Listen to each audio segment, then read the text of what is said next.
ஹஜ்ஜத்துல் விதா. இறைத்தூது உலகின் முன் வைக்கப்பட்டது. லா இலாஹ இல்லல்லாஹ் முஹம்மதுர் ரசூலுல்லாஹ். வணக்கத்திற்குரியவன் அல்லாஹ்வை தவிர வேறு இறைவன் இல்லை. முஹம்மது நபி ஸல்லல்லாஹு அலைஹி வஸல்லம் அல்லாஹுடைய தூதராக இருக்கின்றார்கள். நிச்சயமாக எல்லா புகழும் அல்லாஹுவிற்கே. அவனையே நாம் புகழ்கிறோம், அவனிடமே நாம் உதவி தேடுகிறோம், அவனிடமே நாம் பாவ மன்னிப்பு கோருகிறோம். நம்முடைய மன இச்சைகளின் கெடுதிகளை விட்டும் நம்முடைய செயல்களின் தீமைகளை விட்டும் அல்லாஹுவிடம் பாதுகாவல் தேடுகிறோம். யாருக்கு அல்லாஹ் நேர்வழி காட்டுவானோ அவரை வழிகெடுப்பவர் யாரும் இல்லை.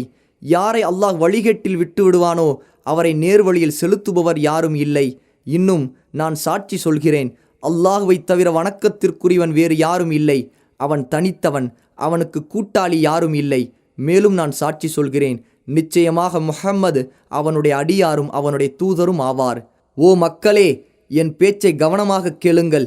இந்த ஆண்டிற்கு பிறகு மீண்டும் உங்களை இந்த இடத்தில் சந்திப்பேனா என்பது எனக்கு தெரியாது. மக்களே, உங்களது இறைவன் ஒருவனே, உங்களது தந்தையும் ஒருவரே.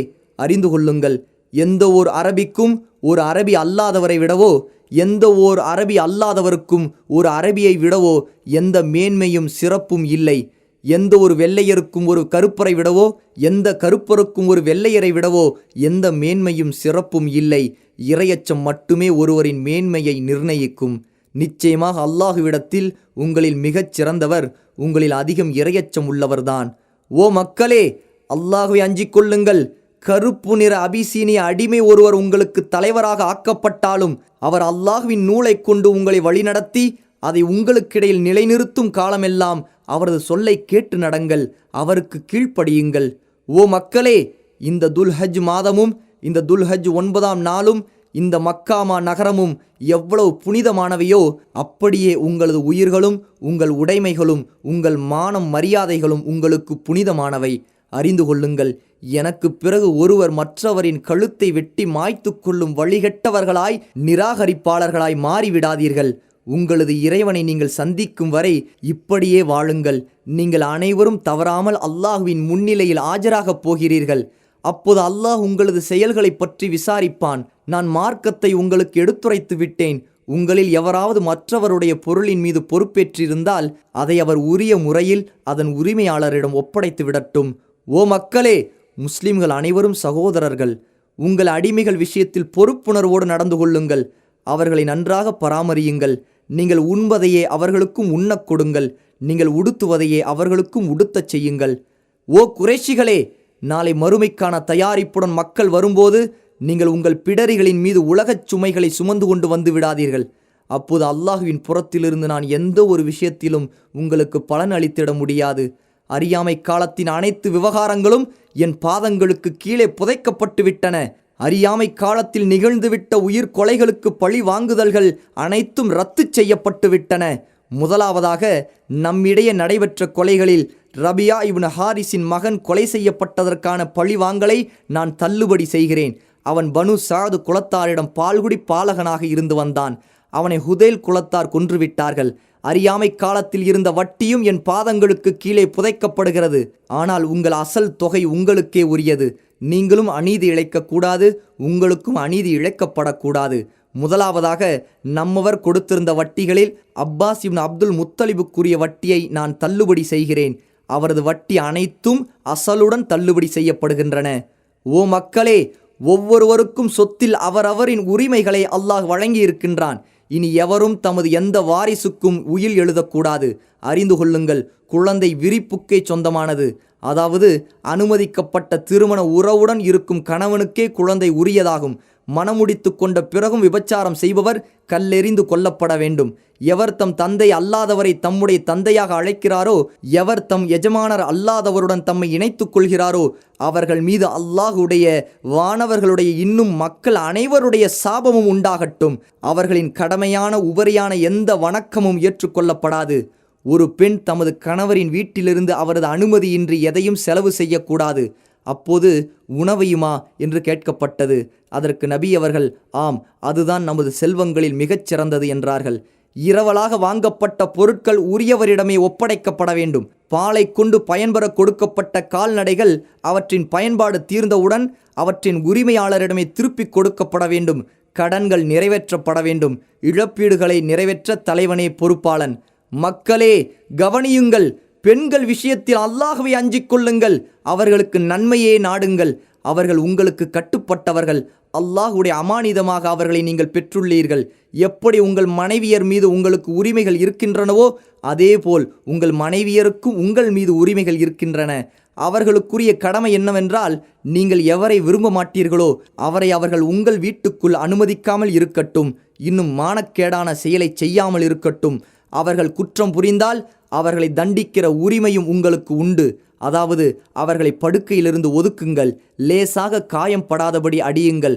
அவர்கள் தவறிலிருந்து விலகிக் கொண்டால் அவர்களுக்கு ஒழுங்கான முறையில் உணவும் உடையும் வழங்குங்கள். அவர்களுக்கு நன்மையே நாடுங்கள். அவர்கள் உங்களிடம் உங்களின் உதவியாளர்களாகவும் உங்களை சார்ந்தவர்களாகவும் இருக்கிறார்கள்.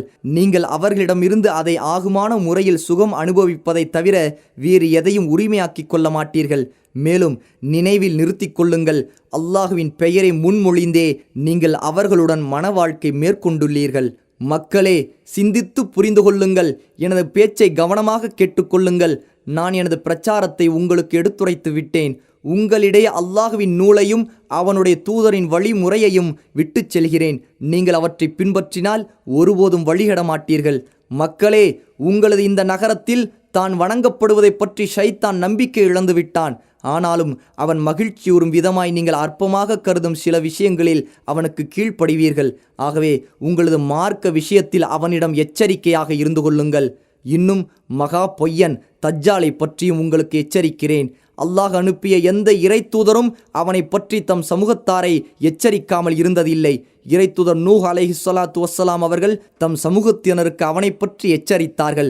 அவர்களுக்கு பின்னால் வருகை தந்த இறை தூதர்களும் எச்சரித்தார்கள்.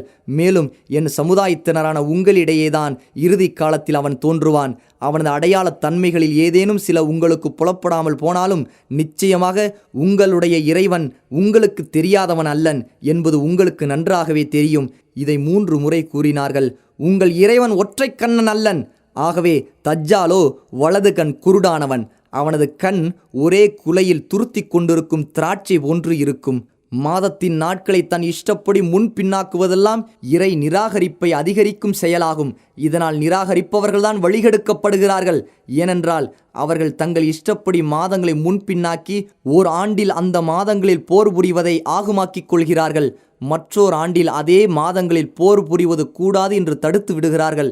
இவ்வாறு அவர்கள் செய்வதன் நோக்கமெல்லாம் தாங்கள் தடுத்திருக்கும் மாதங்களின் எண்ணிக்கையை அல்லாஹ் தடுத்திருக்கும் மாதங்களின் எண்ணிக்கைக்கு சரியாக்கி அல்லாஹ் தடுத்திருக்கும் மாதங்களையும் தாங்கள் ஆகுமாக்கிக் கொள்வதற்காகத்தான். அறிந்து கொள்ளுங்கள், நிச்சயமாக காலம் வானங்களையும் பூமியையும் அல்லாஹ் படைத்த அன்றிருந்த அதன் அமைப்பை போன்றே இப்போதும் சுற்றி வருகின்றது. அல்லாஹுவிடத்தில் மாதங்களின் எண்ணிக்கை 12 ஆகும். இப்படித்தான் வானங்களையும் பூமியையும் அல்லாஹ் படைத்த அன்று அவனது புத்தகத்தில் பதிவு செய்யப்பட்டுள்ளது. அவற்றில் 4 மாதங்கள் சங்கைக்குரியன, 3 தொடர்ந்து வருபவை. அவை துல்காதா, துல்ஹஜ், முஹர்ரம். 4வது ஜுமாதல் ஊலாவிற்கும் ஷாபானிற்கும் இடையில் உள்ள ரஜப் ஆகும். ஒவ்வொரு முஸ்லிமும் மற்ற முஸ்லிமுக்கு சகோதரர் ஆவார். முஸ்லிம்கள் அனைவரும் சகோதரர்களே. ஒரு முஸ்லிமின் பொருள் பிறருக்கு அறவே ஆகுமானதல்ல, மனமுவந்து கொடுத்தாலே தவிர. உங்களுக்குள் நீங்கள் அநீதம் இழைத்துக் கொள்ளாதீர்கள். ஓ மக்களே, உங்கள் இறைவனையே வணங்குங்கள். உங்கள் இறைவனுக்கே பயந்து கொள்ளுங்கள். கடமையான ஐவேளை தொழுகைகளையும் தவறாது பேணுங்கள். ரமலானில் நோன்பு நோற்று வாருங்கள். விருப்பமுடன் ஜக்காத்து கொடுத்து வாருங்கள். அல்லாஹுவின் இல்லத்தை ஹஜ் செய்யுங்கள். உங்களில் அதிகாரம் உடையோருக்கு கட்டுப்பட்டு நடங்கள். நீங்கள் சொர்க்கம் செல்வீர்கள். ஒருவர் குற்றம் செய்தால் அதற்கான தண்டனை அவருக்கே கொடுக்கப்படும். மகனுடைய குற்றத்திற்காக தந்தையோ தந்தையின் குற்றத்திற்காக மகனோ தண்டிக்கப்பட மாட்டார். ஒவ்வொரு இறை தூதரின் பிரார்த்தனையும் இந்த உலகிலேயே முடிந்துவிட்டன. என் பிரார்த்தனையை தவிர நான் அதை மறுமை நாளுக்காக என் இறைவனிடம் சேமித்து வைத்திருக்கிறேன். அறிந்து கொள்ளுங்கள், மறுமை நாளில் இறை தூதர்கள் தங்களது சமுதாயத்தினர் அதிகமாக இருப்பதை கொண்டு மகிழ்ச்சி அடைவார்கள். அப்போது என்னை நீங்கள் கேவலப்படுத்தி விடாதீர்கள். நான் உங்களுக்காக கௌசர் நீர் தடாகத்திற்கு அருகில் உட்கார்ந்திருப்பேன். மக்களே, எனக்கு பின் எந்த ஒரு இறை தூதரும் இல்லை. உங்களுக்கு பின் எந்த ஒரு சமுதாயமும் இல்லை.